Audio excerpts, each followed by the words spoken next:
14 June ছায়াগ্রহ Ketu প্রবেশ করতে চলেছেন মঘা নক্ষত্রের তৃতীয় পাদে।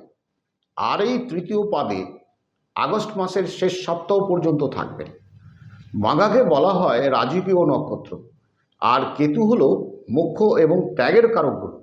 যখন এই দুই শক্তি এক হয়, তখন কিছু মানুষের জীবনে আধ্যাত্মিক জাগরণ আসে, আর কারো জীবনে আসে অভাবনীয় বৈষয়িক পরিবর্তন। মঘা নক্ষত্রের তৃতীয় পাদটি মূলত বৌদ্ধিক এবং কৌশলী কাজের জন্য লটারি পাওয়ার মতো সময়। যারা ভুল পথে আছেন তাদের জন্য এটি শুধরে নেওয়ার শেষ সুযোগ। মেষ রাশি, আপনার জন্য এটি অন্তর্দৃষ্টির সময়। হঠাৎ কোনো আইডিয়া আপনার ক্যারিয়ারকে বদলে দিতে পারে। মিথুন রাশি, যোগাযোগই আপনার অস্ত্র। আটকে থাকা পদোন্নতি বা নতুন চাকরির সুযোগ এই সময়েই আসবে। সিংহ রাশি, ব্যক্তিত্বে পরিবর্তন আসবে। অহংকার ত্যাগ করলে আপনিই হবেন এই সময়ের আসল রাজা। তুলা রাশি, আর্থিক উন্নতির পথ খুলবে, তবে সম্পর্কের ক্ষেত্রে ধৈর্য হারাবেন না। ধনু রাশি, ভাগ্যের চাকা ঘুরতে চলেছে।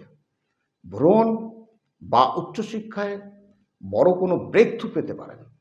মীন রাশি, শত্রু বিনাশ হবে। আপনার কর্মক্ষেত্রে আপনার দাপট বাড়তে থাকবে।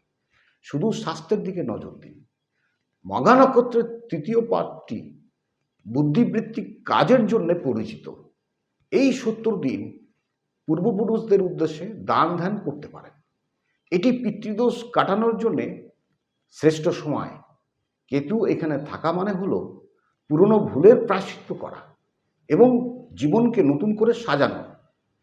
যেহেতু এটি একটি রাজকীয় নক্ষত্র, এই সময়ে অহংকার বা ইগো ত্যাগ করতে হবে। যারা মিথুন ও ধনুরাশির দর্শক, তাদের জন্যে এই সময়টি হঠাৎ কোনো বড় সুযোগ এনে দিতে পারে। 14 জুন থেকে আগস্টের শেষ সপ্তাহ পর্যন্ত সময়টি আপনার জীবনের মোড় ঘুরিয়ে দেওয়ার মতো।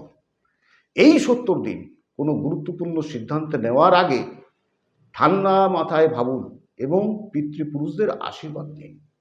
মনে রাখবেন, কেতু কিন্তু ত্যাগের কারক গ্রহ। এই সময়টি যদি আপনি আপনার অহংকার এবং লোভ ত্যাগ করে একটু আধ্যাত্মিক পথে চলেন, তবে মঘা নক্ষত্রের রাজকীয় ফল আপনি অবশ্যই পাবেন।